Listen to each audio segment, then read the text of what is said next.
अहम खबर आ रही है कि प्रिंस मोहम्मद बिन सलमान इंडिया वो जा रहे हैं G20 कॉन्फ्रेंस के लिए, जहां पर वो नरेंद्र मोदी से मुलाकात करेंगे, भारत के और जो दीगर आला हुकाम है उनसे बात करेंगे। एज अ पाकिस्तानी हमारे लिए ये बहुत ज्यादा शर्म की बात है। पहले ही आप मायूस हैं, इस्लामिक वर्ल्ड जो है उसको नजर आ गया है कि हमारे हालात खराब हैं साइंटिफिक अचीवमेंट के हवाले से, फ्यूचर के हवाले से, जिस तरीके से हम दर बदर हो रहे हैं, जलीलो ख्वार हो रहे हैं। और जब भी हम जाते हैं और जाके उनसे हमने पैसे ही मांगने हैं तो हमारी वो जो अहमियत है वो अब उनकी नजरों में शायद उस तरह से नहीं है। ये हमें तस्लीम करना पड़ेगा। जो मर्जी टीवी पे हम प्रोपोगेट करते रहे, पूरी दुनिया इंडिया में इकट्ठे हो रही है। इंडिया ग्लोबल साउथ का लीडर बनने जा रहा है। उसने ऐलान भी किया है कि ग्लोबल साउथ में 108 से ज्यादा कंट्रीज आती हैं। आप इंडिया को 9 साल पहले देख लें और अब 9 साल बाद देख लें, बहुत चेंज हुआ है इंडिया। 3 शहरों में ग्रीस में आग लगी हुई है और इसमें जो नाम आ रहा है पाकिस्तानियों का आ रहा है। तो इस तरह की चीजें जो सामने आती हैं वो हमारा और ज्यादा इमेज खराब करती हैं। तो ये दर हकीकत कसूर उनका नहीं है, ये उनका कसूर नहीं है। सांप जब डसता है तो सांप का कसूर नहीं होता, सांप को दूध पिलाने वाले का कसूर होता है। ग्रीस में जाके भी यही काम करने हैं, अमेरिका में जाके भी यही काम करने हैं, तो ये हरकतें हमारी खत्म होती नहीं है। क्या कर सकते हैं हम उसका? पासपोर्ट का आपका कल नया जो रैकेट आया है कि आप नीचे से चौथे नंबर पे अफगानिस्तान के साथ आप खड़े हैं।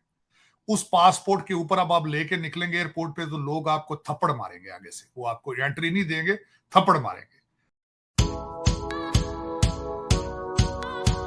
जय हिंद दोस्तों। सऊदी अरब के क्राउन प्रिंस मोहम्मद बिन सलमान दिल्ली में हो रही G20 समिट में हिस्सा लेने के लिए अगले महीने भारत आ रहे हैं।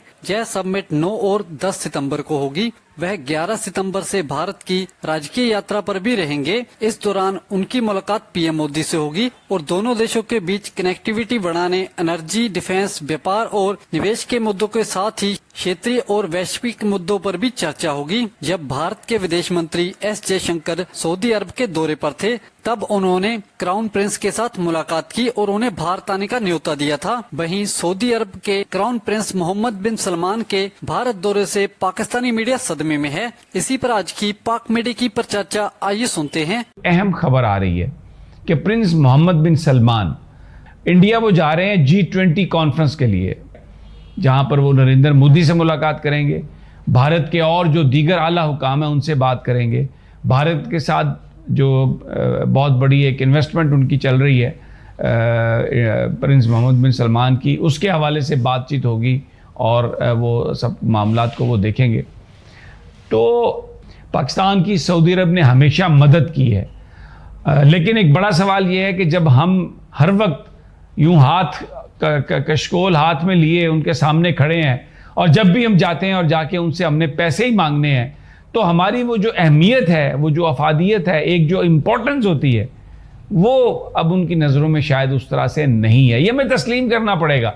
जो मर्जी टीवी पे हम प्रोपोगेट करते रहें, लेकिन अगर भारत की हम तरजीहात को देखें तो यानी प्रिंस मोहम्मद बिन सलमान की तरजीहात को देखें तो वो भारत के साथ ही इज़ मोर कंफर्टेबल, वो उनके साथ चीज़ों को करने में, तल्लुकात को बेहतर बनाने में। देखें, यही देखें ना, नरेंद्र मोदी वैसे तो कहते हैं ना ये फासिस्ट है, यानी कि ये बड़ा दहशतगर्द आदमी है, लेकिन उसकी आप खारजा पॉलिसी को देखें कि उसने इंडिया को कैसे मैनेज किया है पिछले 10 साल से। जैसे वो अपना तरीक़ेकार से चल रहा है, कश्मीर पे भी उसने कब्जा कर लिया है। इसी देखें ना कि 2019 में आर्टिकल हटा दिया, ये कश्मीर पे भी कब्जा अपना पक्का कर लिया। पूरी दुनिया को खारजा पॉलिसी उसके गिर्द ही घूमती है। ठीक है, हमारे जो हुक्मरान हैं इन्होंने सिर्फ लड़ाइयों के और जो हमारे ताकतवर हल्के हैं इन्होंने अपनी ज़िद्दों और अनाओं के अलावा इनके पास कुछ नहीं है। इन्होंने कुछ नहीं किया। इस हवाले से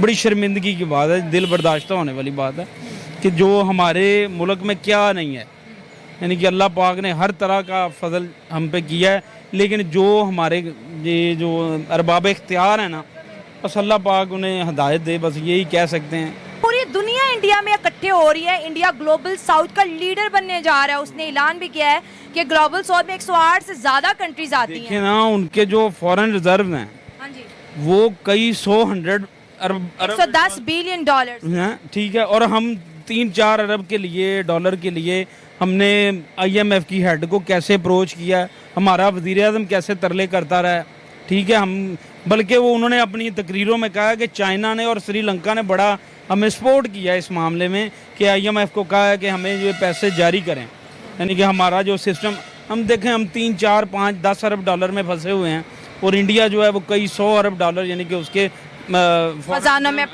में पड़े हैं, उन्हें कोई परवाह ही नहीं है। G20 में 20 तो उसके मेंबर्स हैं। इसके बाद जो है वो गेस्ट के तौर पर भी बहुत सी कंट्रीज को बुलाते हैं। चाइना भी G20 का जो है मेंबर है, लेकिन हमारे पाकिस्तान को कोई एज अ गेस्ट भी नहीं बुलाता। नहीं, वो तो एक हमारा अजली दुश्मन है इंडिया, वो तो हमें क्यों इज्जत देगा, वो तो जिधर भी चाहेगा हमें नीचे ही दिखाने की कोशिश करेगा। 3 शहरों में 3 जंगलात में ग्रीस में आग लगी हुई है। बहुत बुरे किस्म की जानवर मर रहे हैं, वहां के लोग परेशान हैं और इसमें जो नाम आ रहा है वो इलीगल इमिग्रेंट्स का आ रहा है, पाकिस्तानियों का आ रहा है। क्या बोलते हैं आपके, इनको तब तक सुकून नहीं मिलता है जब तक इनके लिए दफा हो जाओ, गेट आउट के ट्रेंड नहीं लगते हैं। अब फिर जो आग लगी है इसमें भी पाकिस्तानियों का नाम शामिल हो रहा है। ऐसी कोई हरकत नहीं रहेगी जिसमें पाकिस्तानियों का नाम ना शामिल हो। क्या बोलना चाहेंगे आप? देखें, यही तो वजह है, मोदी को मिलते हैं ग्रीस के हाईएस्ट सिविलियन अवार्ड और हमें गेट आउट मिलता है। और by the way get out भी ज्यादातर आपके लीगल माइग्रेंट्स के लिए था, इलीगल माइग्रेंट्स के लिए भी गेट आउट नहीं था।